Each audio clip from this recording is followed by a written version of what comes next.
بسم اللہ الرحمن الرحیم۔ السلام علیکم۔ لیلۃ القدر کی فضیلت کیا ہے، لیلۃ القدر کب ہوگی اور لیلۃ القدر کی نشانیاں کیا ہیں، آج ہم بات کرنے والے ہیں اسی موضوع پر۔ سب سے پہلے دیکھتے ہیں کہ لیلۃ القدر کی فضیلت کیا ہے۔ لیلۃ القدر کی فضیلت یہ ہے، نبی کریم صلی اللہ علیہ وسلم نے فرمایا کہ جو بندہ لیلۃ القدر کی رات کو جاگے اور اس رات کو عبادت کرے، ایسا ہے کہ اس نے 80 سال یا 83 سال جاگا اور عبادت کی۔ یعنی جو بندہ صرف ایک رات لیلۃ القدر کی ایک رات عبادت کرتا ہے، نماز پڑھتا ہے، قرآن پڑھتا ہے، اس کو اتنا ثواب ملے گا جیسا کہ اس نے 80 سال عبادت کی، نماز پڑھی، قرآن پڑھا، اگرچہ اس کی پوری زندگی 60 سال ہی کیوں نہ ہو۔ یہ لیلۃ القدر کی فضیلت ہے، اور یہ صرف لیلۃ القدر کی رات کو جاگ کر عبادت کرنے کی فضیلت ہے۔ اگر آپ لیلۃ القدر کی جو وہ مقدس گھڑی ہوتی ہے آپ اس کو پالیں تو آپ کی ہر دعا قبول ہوگی۔ ہر دعا سے مطلب اگر ہم عام روٹین میں کوئی دعا مانگتے ہیں تو اللہ تعالیٰ ہماری مصلحت پر غور کرتے ہیں، اگر وہ دعا ہمارے لیے بہتر ہوتی ہے تو اللہ تعالیٰ ہمیں وہ عطا فرماتے ہیں، اگر وہ دعا ہمارے لیے بہتر نہیں ہوتی تو اللہ تعالیٰ اس کے بدلے میں کوئی بہتر چیز ہمیں عطا فرماتے ہیں۔ لیکن لیلۃ القدر کی رات کو ہم جو بھی دعا مانگیں گے، جو بھی ہم مانگیں گے، اللہ تعالیٰ وہ ہمیں ضرور دیں گے، چاہے وہ ہمارے حق میں بہتر ہو، چاہے وہ ہمارے حق میں غلط ہو، لیکن جو مانگ لیا وہ ہمیں مل جائے گا۔ اسی لیے لیلۃ القدر کی رات کو دعا مانگنے سے پہلے کچھ سوچ لینا کہ مانگنا کیا ہے، اور یہ گھڑی ایسے ہی نصیب نہیں ہوتی، اس کے لیے جو کوشش کرتا ہے صرف اسی کو نصیب ہوتی ہے، یہ ہر ایک بندے کو یہ گھڑی نصیب نہیں ہوتی۔ حضرت عائشہ رضی اللہ تعالیٰ عنہ نے نبی کریم صلی اللہ علیہ وسلم سے عرض کی، یا رسول اللہ صلی اللہ علیہ وسلم، اگر میں لیلۃ القدر کی رات کو پالوں تو میں کیا کروں؟ تو نبی کریم صلی اللہ علیہ وسلم نے فرمایا کہ عائشہ، تم اللہ سے دعا مانگنا کہ اللہ مجھے دنیا اور آخرت دونوں میں عافیت دے، یعنی دنیا اور آخرت دونوں کی بھلائی مانگنا، اور جس کو دنیا اور آخرت دونوں کی بھلائی مل گئی اس کو اور کیا چاہیے۔ اب بات کرتے ہیں کہ لیلۃ القدر ہوتی کب ہے۔ لیلۃ القدر کا جو پکا دن ہے نا، پکی رات، یعنی کب ہوتی ہے، پکا ٹائم اللہ دیں، نبی کریم صلی اللہ علیہ وسلم کو بتا دیا۔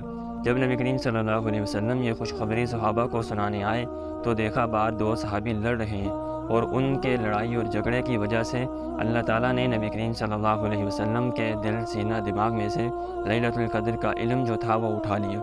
بعد میں اللہ تعالیٰ نے ارشاد فرمایا کہ آپ لیلۃ القدر کو رمضان المبارک کے آخری عشرے یعنی تیسرے عشرے میں جو طاق راتیں ہوتی ہیں ان میں تلاش کرو۔ طاق راتیں ہوتی ہیں 21، 23، 25، 27، 29، اور اب 21، 23، 25 گزر چکی ہیں، 27 اور 29 باقی ہیں، پتہ نہیں جب تک آپ دیکھو گے وہ بھی باقی رہیں گی یا نہیں۔ 2 راتیں رہ گئی ہیں، صرف 2، اور لیلۃ القدر اب تک نظر نہیں آئی۔ بھائی جس کو مل گی نا، جو دعا مانگے گا وہ ضرور قبول ہوگی۔ کوشش کرو کہ آپ کو وہ گھڑی مل جائے اور روزانہ عبادت کیا کرو۔ طاق راتوں کو 2 رکعت نفل، ایک قرآن مجید کی تلاوت، ایک سپارے کی، اور کچھ پیسے صدقہ کر دیا کرو، جس کی وجہ سے اگر طاق رات ہوئی تو آپ کو 80 سال کی عبادت کا ثواب مل جائے گا۔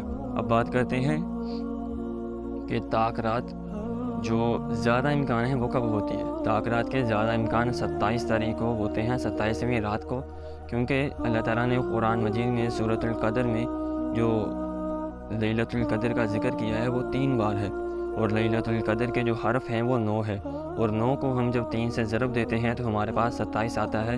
اور ماضی میں بھی جو زیادہ طاق راتیں جو 27 کی ہوتی ہیں ان میں ہی لیلۃ القدر نظر آئی ہے، اور 29 میں بھی نظر آ سکتی ہے، لیکن زیادہ پوسیبلی 27 رات کی ہوتی ہے۔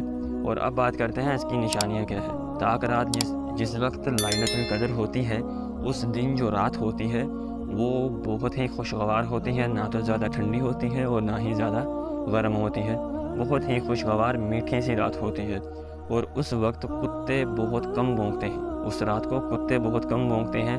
اور جس رات کو لیلۃ القدر کی رات ہو اس کا جب اگلا دن ہوتا ہے تو سورج ایسے نکلتا ہے، اس کی شعاعیں نہیں ہوتی، اس کی تپش نہیں ہوتی، سورج بالکل ایک جیسے چاند کی ٹکی نکلتی ہے نا، ایسے سادہ سا بن کے نکلتا ہے اس رات کے ٹھنڈک کی وجہ سے۔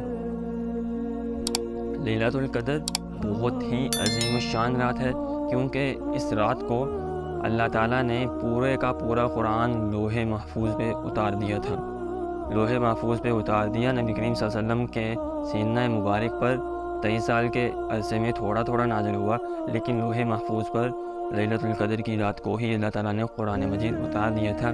لیلۃ القدر بہت ہی فضیلت والی رات ہے، اس لیے کوشش کرا کریں کہ یار 5 راتیں ہیں، ان میں سے ایک میں لیلۃ القدر ضرور ہوتی ہے۔ کوشش کریں کہ ان کو آپ عبادت کے ساتھ گزار دیں، نہ کہ برائی کے ساتھ۔ اللہ تعالیٰ ہمیں نیک کام کرنے کی توفیق عطا فرمائے اور برے کاموں سے بچنے کی بھی توفیق عطا فرمائے۔